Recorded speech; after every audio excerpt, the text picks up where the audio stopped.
Bwana Yesu asifiwe. Jina la Bwana litukuzwe. Ningependa kushukuru Mungu ni kwa sababu ya wakati huu ambao Bwana ameweza kunipa uzima, na kwa ajili ya nafasi hii na kwenda kuomba. Tuombe.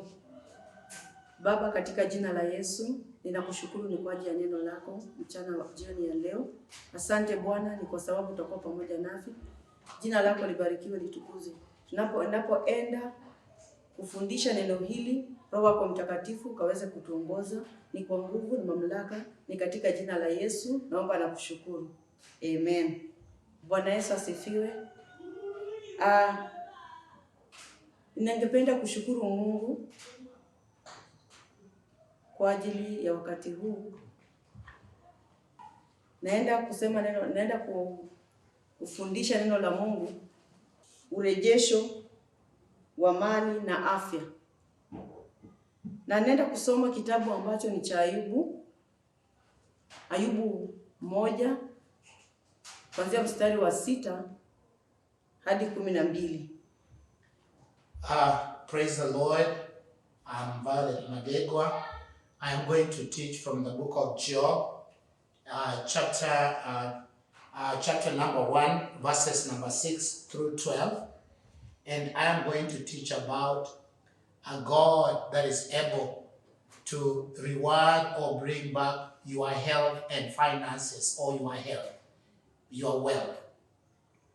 And I just want to read.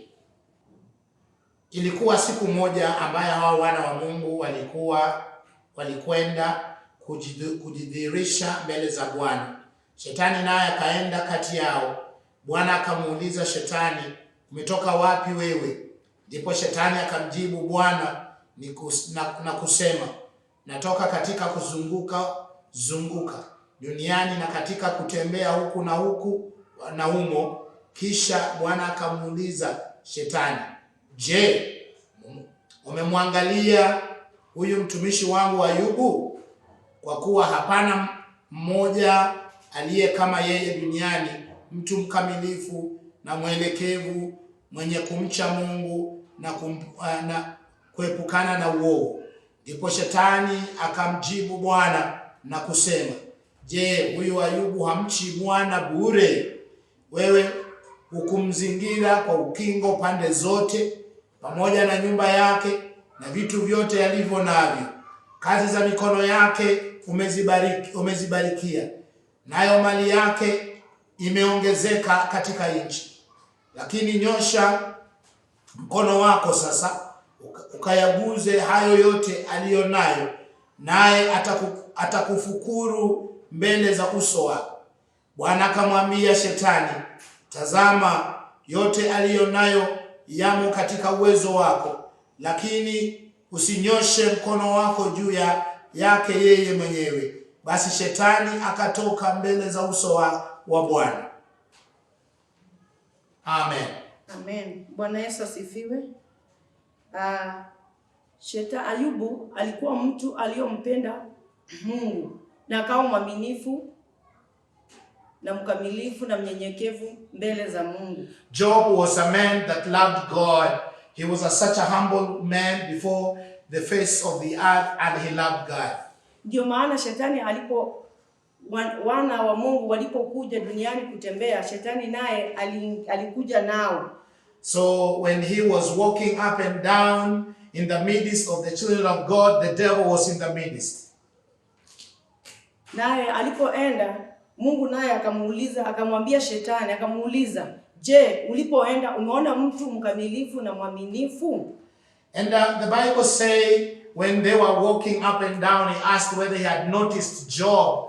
And God records about Job to be a man that was a faithful man before him. Bwana Yesu asifiwe. Ayubu alikuwa ni mtu wa kumcha Mungu na alikuwa anasikia sauti ya Mungu. Na ndani ya moyo wake Ayubu alikuwa na nafasi kubwa katika moyo wa Mungu. Ndiposa hata wakati Shetani anajidhihirisha na kutembea na kuzunguka na kuangalia Ayubu. Alipotazama Ayubu, aliona Ayubu ni mtu ambao ana mali, amejaa mali mingi.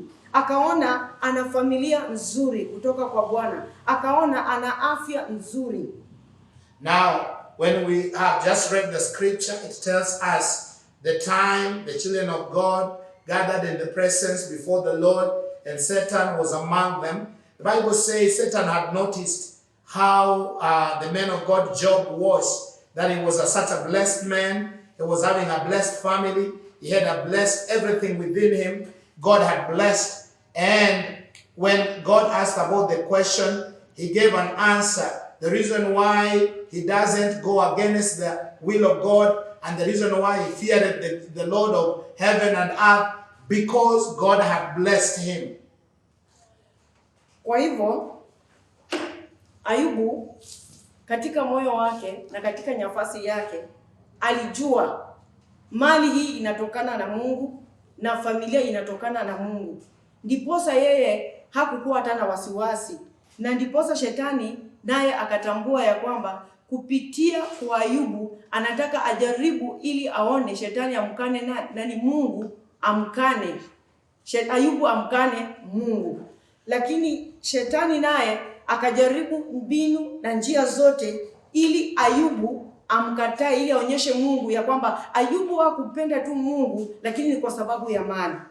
When the scriptures we have read, it gives us a direction that after the devil or Satan was given the permission, he wanted to test whether Job loves the Lord. But in the scriptures it tells us how Job loved the Lord because God told him he should not touch him or the heart that was inside him. But the permission when it was granted, the Bible says, despite all that had happened, Job didn't sin against his Lord. Ayubu anaguza moyo wangu ni kwa sababu alikuwa mwaminifu na akajua mtu aliyompa mali na hata pia yeye mwenyewe ni mali ya Mungu. Job was such a faithful man because he touches my heart, because he knew the giver of the wealth that he was having belonged to God, and he knew again himself was of God. Kwa sasa inawezekana kuna majaribu ambao umepitia ndani. Inawezekana ya kwamba umepitia katika shida nyingi zimekukumba katika maisha yako. Lakini watu ama sisi Wakristo wa saizi tunakata tamaa, tunasahau ya kwamba Mungu yupo. Many times we can be going through trials and temptation of life, and you realize that when we are going through the turmoil of life and the shake-up of life, we give up, not trusting that God knows where we are, God understands what we are going through, and God is aware of everything that we are going through. So it is right for us to understand whenever we are going through this turmoil of life, the trial of life, we should have to trust God. Inafaa tumwamini Mungu ni kwa sababu hata sisi wenyewe ni mali ya Mungu na yote ambayo ametupatia ni mali ya Mungu. We have to trust God because we belong to the Lord, and that which God has given us belongs to the Lord.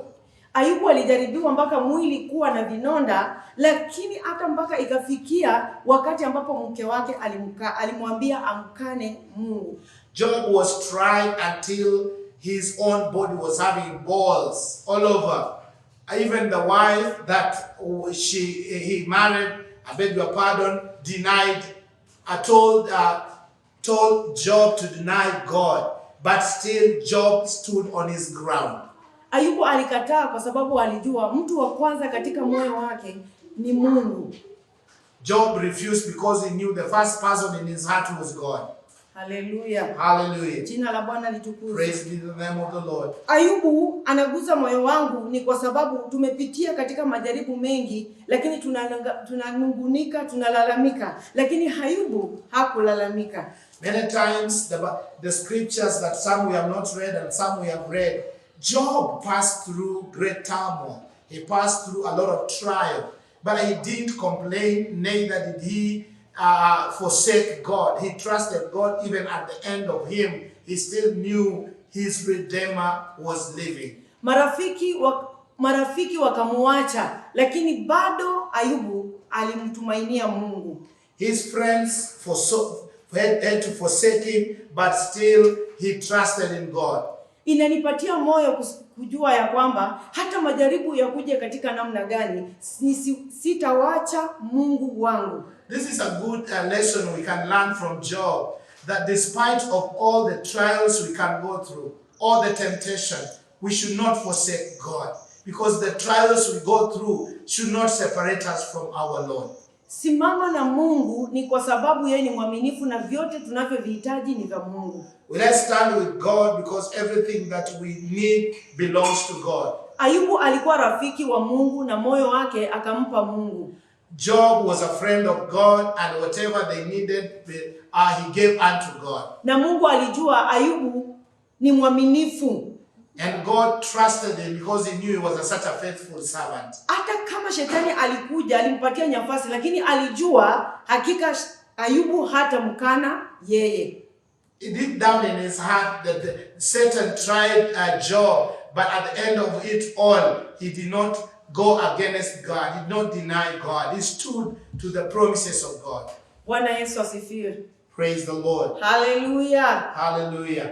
Ayubu aliguza moyo wa Mungu. Shetani wakati ambapo anakuja akachukua mali yake, akachukua familia yake, akachukua kila kitu yake, akaharibu, bado Ayubu alisimama kwa ajili ya Mungu. Job touched the heart of God. Despite whatever things he went through, the trials, the temptations, still nothing had to separate him from God. He stood and knew his Redeemer was alive. Inakupasa mimi na wewe tutambue ya kwamba kila jambo linalokuja Mungu anajua. It is good for us to understand whenever trials come, God is aware before it comes. Hata tukiwa wagonjwa Mungu yuko pamoja nasi. Though we can fall sick, God is with us. Hata tukose fedha ama mali yetu iishe, bado Mungu ni Mungu. We can lack the financial provision, but God is still on the throne. Bwana Yesu asifiwe. Praise the name of the Lord. Hallelujah. Hallelujah. Inaendelea kusema ya kwamba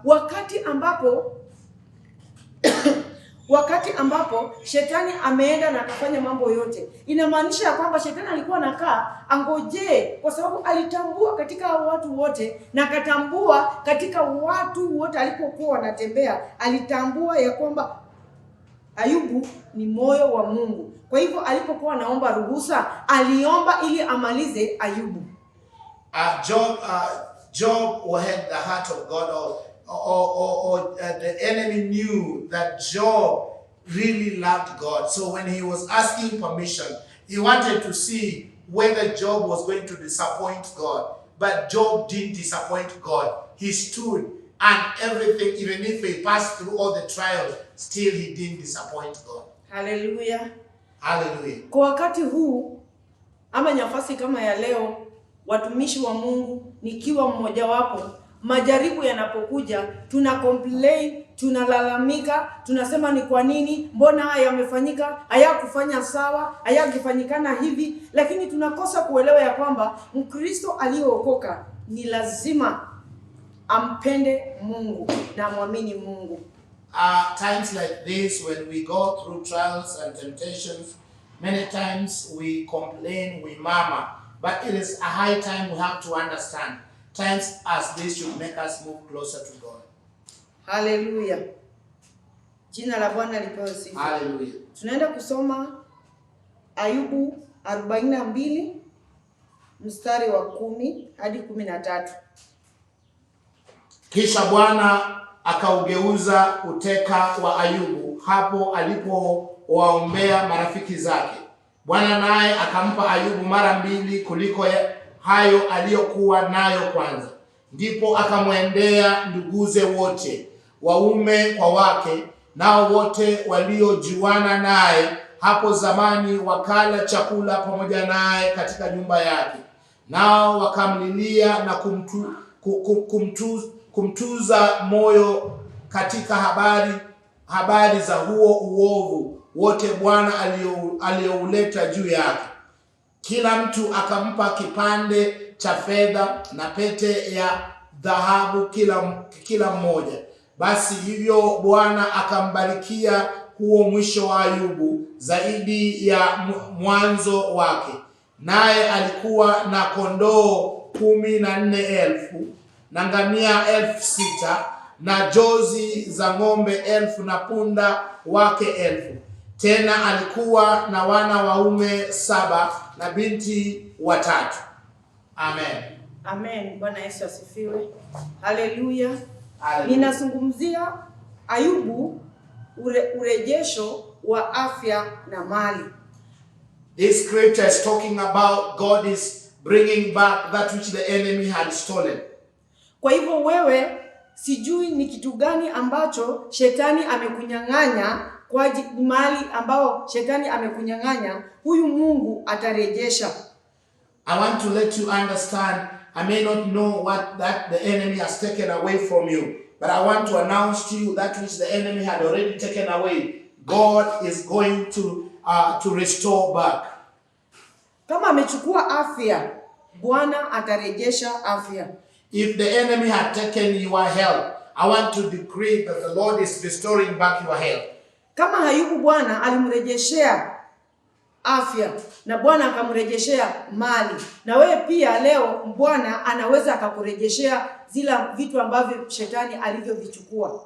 Just as the same way God had to restore back to Job, God has the power to restore anything that the enemy could have taken away from you. Haleluya.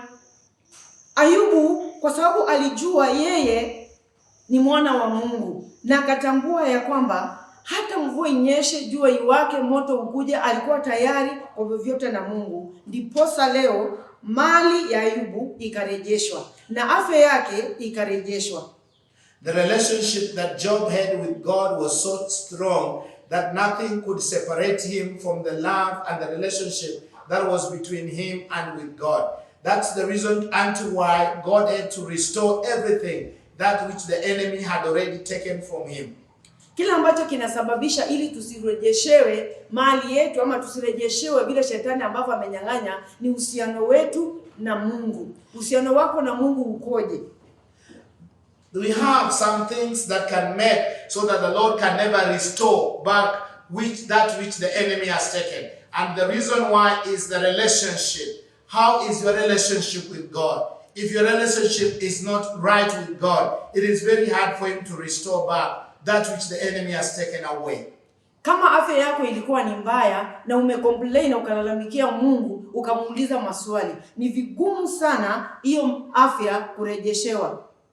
Maybe your health has been in jeopardy and you are really complaining a lot. So it is very hard for God to restore your health because you are not thanking him in the situation, but instead you are murmuring in the situation. So God cannot step in your situation. Pengine unafanya biashara, kazi yako haiendi vizuri, ama umeibiwa, ama umefanya jambo lolote, wewe unalalamika, wewe unasumbuka, wewe unafanya vitu ambavyo sio sawa, na wewe ni Mkristo. Inakupasa wewe umwamini Mungu jinsi Ayubu alivyomwamini Mungu. In circumstances of your business and the things that you are trying to handle, it is good for you to trust God. As we will learn from Job, he trusted God in the situations that were unbearable. So we should come out and just have a lot of trust unto God, even in the situations that we feel are unbearable. Kwa wakati ningesema ya kwamba ningeomba mimi na wewe watumishi wa Mungu kwenye nafasi hii, jinsi Ayubu alivyokuwa mwaminifu na mpenzi wa Mungu, nasi pia tukaweze kumpenda Mungu na kukuwa waaminifu na kufanya jinsi Ayubu alivyofanya, ili uhusiano wetu na Mungu na mshikamano wetu na Mungu, ili Mungu aweze kutujibu katika wazi na katika upana wa vitu zote ambazo shetani amekuwa amezichukua kutoka kwetu. Ninapokumbuka ya kwamba, ninapoangalia ya kwamba shetani ndio alimwendea Mungu na akamwambia anahitaji kuenda kuangalia, alienda kumjaribu Ayubu. Inawezekana hata wewe Shetani amekujaribu na njia moja ama nyingine. So it is very good for us as the children of God to have a relationship with God that is inseparable, as we learn from Job. Maybe the situation of Job, the story of Job you've been going through, it is good for us to have a relationship that is deepened and has a deeper meaning with God. So when anything comes in our lives, we are able to hang on despite the situation that we are going through. We should hang on and understand that is a result that God will give me at the end of it all. Hallelujah. Katika mkutano wa 64 wa PCF, ningependa tutambue na tujue ya kwamba tuwe waaminifu na tutende mapenzi ya Mungu sawa sawa jinsi Ayubu alivyokuwa. Moyo wako umpe Mungu, macho yako umtazame Mungu, na kinywa chako ukifungue juu ya Mungu, muwasiliane na Mungu. On the 64th convocation of PCFI, I want to ask every audience, every person that is gathering, that we should now change our mindset and we give our whole hand to God in the situation we can be in. Let it be a place that we are learning and we learn positively so that we can be able to fix our eyes upon God. And as we put our hearts in God without draining back. Wewe unaonisikia leo katika mkutano huu, wewe na mimi, wacha tuweke uhusiano wetu na Mungu, moyo wetu na Mungu, na mawazo yetu yafanane kama Mungu. Tuenende jinsi Kristo anavyopenda. Maana Yesu alisulubishwa, akapigwa, akateswa kwa ajili yetu sisi tuokoke na kukombolewa. Na kaleta katika kupigwa kwake tumekuwa wana wa Mungu. During this meeting, I want to urge all members, everybody that is in the meeting, to be focused upon God, the God who suffered on our behalf, the God that was beaten on our behalf, the Christ Jesus who was, who dared to spit upon him because of us. I want to ask that each person that is in this meeting to stand up and understand that our God is able to bring a change in our lives. Mungu ni mwaminifu siku zote na atabaki kuitwa Mungu. God is faithful always and he will remain to be God. Kwa hivyo mimi ninasimama katika msingi wa Kristo Yesu, nikijua ya kwamba Yesu atarudi tena na chochote ambacho shetani alikuwa ameninyang'anya anaenda kurejesha. I want to stand, I believe you are standing together with me again, and as I stand on this scripture that whatever thing the enemy had already taken, our God is going to bring in a double way. Our God is going to bring back that which the enemy had taken from us. Chochote kile, afya yako Bwana anaenda kukurejeshea. Mungu anaenda kukurejeshea afya, na Mungu anaenda kurejeshea mali, na Mungu anaenda kukurejeshea kila kitu kilichopotea, jinsi Ayubu, mali, watoto wake na kila kitu Bwana alimrejeshea. Wacha Mungu awabariki na Mungu awatendee mema. God is going to restore everything the enemy had stolen, our health, your finances, your children, everything the enemy had stolen. I want to pray that God is bringing back. God is restoring back. God is bringing everything that the enemy had already stolen. He's in the business of restoring back unto you. Let us believe together, even as we trust God. Usikate tamaa. Don't give up. Kuwa mwaminifu katika njia za Mungu. Stay faithful in the ways of God. Kuwa rafiki wa Mungu. Be a friend of God. Macho yako imtazame Mungu. And let your eyes be fixed upon God. Masikio yako usikie sauti ya Mungu. And let you hear the voice of God. Na moyo wako umkubali Mungu. And let your inner heart accept the Lord. Sitakuwa na mambo mengi. Nafikiri nimefikia hapo, na Mungu awabariki. Yule ambao amenisikiliza, Mungu awabariki. I say God bless you. I pray that you received it, and I pray that God will bless you even through the word that God gave unto me to give unto you. Amen. Amen. Naenda kushukuru Mungu kwa ajili ya neno hili. Baba, katika jina la Yesu, ninakushukuru Mfalme, ni kwa sababu umekuwa Mungu pamoja nasi. Tulipoanza umekuwa mwaminifu Bwana, nimeona ukuu wako. Asante kwa ajili ya neno lako juu ya maisha ya Ayubu. Aliteseka, mfalme wa amani, na ukaonekana katika upande wake. Nasi Bwana, jioni ya leo ninaamini unaenda kutenda sawasawa na mapenzi yako. Asante Yesu, ni kwa sababu unaenda kupanua mioyo zetu ili tuweze kumkumbatia huyu Yesu. Unaenda kufungua mawazo yetu ili mawazo yetu tujue Mungu yupo. Macho yetu tukaelekeze Bwana, na moyo wetu tukamkumbatie Mungu, na masikio yetu tukaweze kusikia Mungu. Ni kwa sababu Bwana, tunahitaji kuenenda sawasawa na mapenzi yako. Tunahitaji kusikia sauti yako.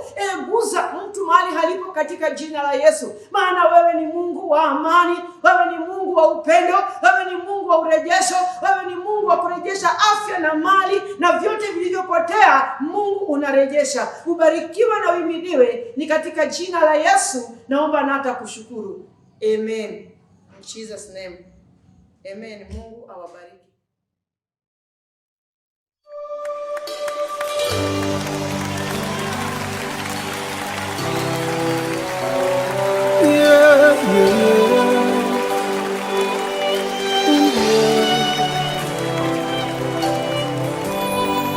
You're the all-consuming fire. I worship you today. Hi, I am Scholastica Nyongesa under the leadership of Bishop Paul and Terry Mulimu. Kitale Makers Kitale chapter have prepared exciting programs which are an English song, a modern dance, and a Luya traditional song titled Come and Repent Before the Lord. I hope you're all going to enjoy. Be blessed. Thank you.